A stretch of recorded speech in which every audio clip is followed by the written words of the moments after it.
안녕하세요. 입시의 길을 밝히는 검정등대입니다.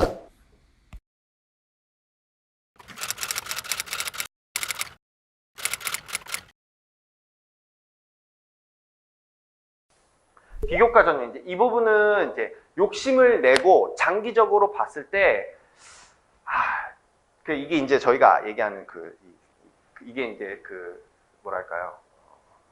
요즘 핫한 교육 관련된 분야에서 핫한 게 이거죠. 내신 점수랑 서류, 그러니까 생기부랑 면접 이렇게 보는 거, 혹은 뭐 저희 같은 경우는 검정고시니까 이게 검정고시 같은 경우에는 그 자격만 갖고 따로 증빙 서류를 가지고서 지원하는 거, 사실 이 두 개가 똑같거든요. 오늘 요거를 중심으로 말씀드리면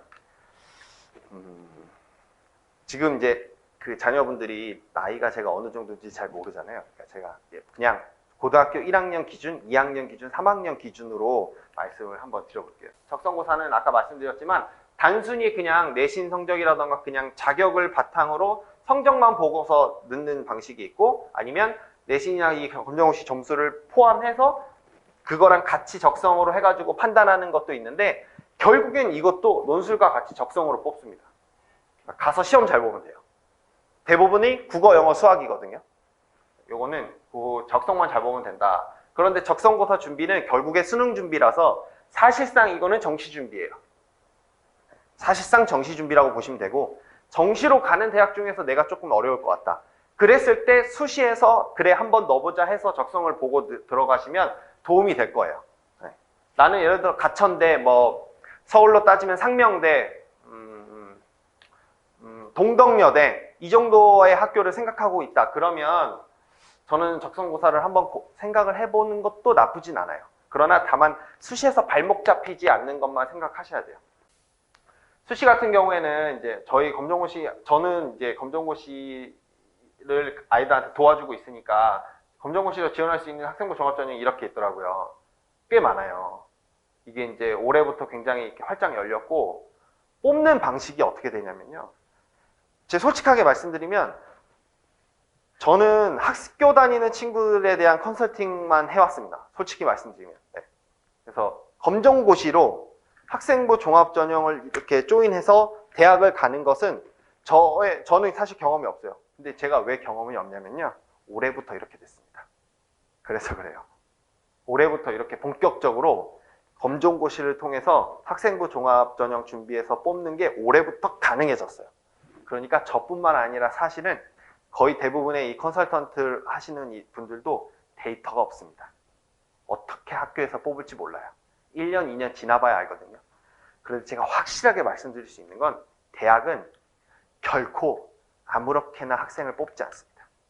고민을 합니다. 숫자가 바뀌고요. 퍼센테이지가 바뀌잖아요, 매년. 그래서 매년 부모님들 헷갈리시고 매년 막 입시 설명회 찾아다니면서 이 학교가 어떻게 뽑네 만에 고민하시잖아요. 근데 그 다 이유가 있습니다. 그래서 대학에서 검정고시 친구들을 학생부 종합전형으로 받겠다고 했었을 땐 뽑을 생각이 있기 때문에 이렇게 내놓는 겁니다. 그런데 제가 이 부분이 새롭게 나오면서 놀랍고 굉장히 약간 했던 부분이 뭐냐면, 학교 다니는 친구들은 생기부를 막 해요. 막. 지금 요즘에 얼마 전에 엊그저께 나왔던 그 뉴스가 뭐였냐면, 비교과 영역을 최소화한다, 지금 그런 뉴스가 나왔거든요. 그래서 뭐 창의적 체험 활동, 뭐 자율 그 내에서 자율 동아리 뭐 이런 것들에 대한 글자 수를 줄여서 아이들이 최소한만 넣을 수 있게끔, 그러니까 다시 얘기하면 선생님들께서 최소한만 넣을 수 있게끔 하겠다고 그런 얘기가 나왔어요.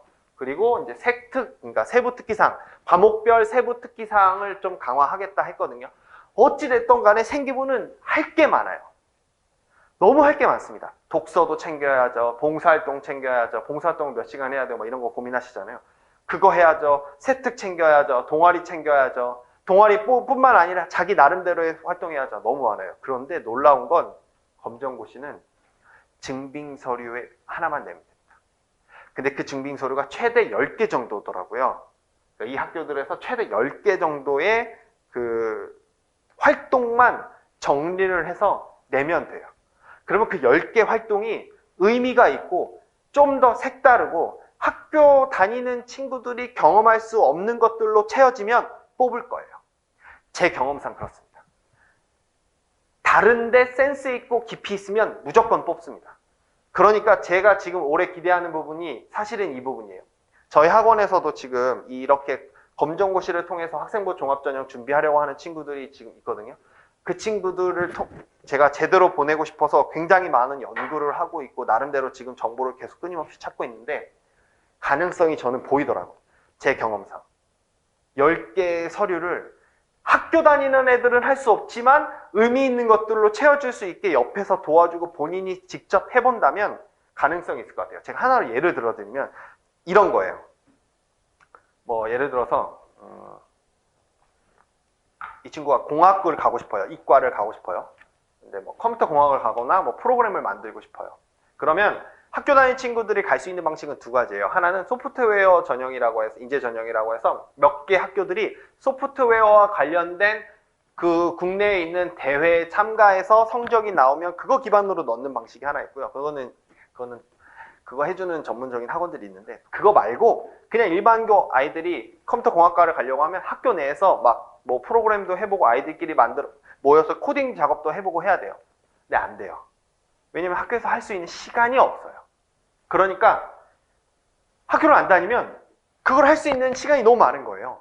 그래서 본인이 나와서 개별적으로 코딩 해보고 프로그램 만드는 것을 어플을 만드는 거예요. 그래서 그 어플을 일반 중소기업에 제시하는 거예요. 내가 이런 식으로 어플을 만들었고 이러한 기술을 가지고서 했는데 이 프로그램 한번 시제품으로 써보거나 활용해 볼 생각 없습니까? MOU를 딱 체결하는 순간 게임 끝납니다.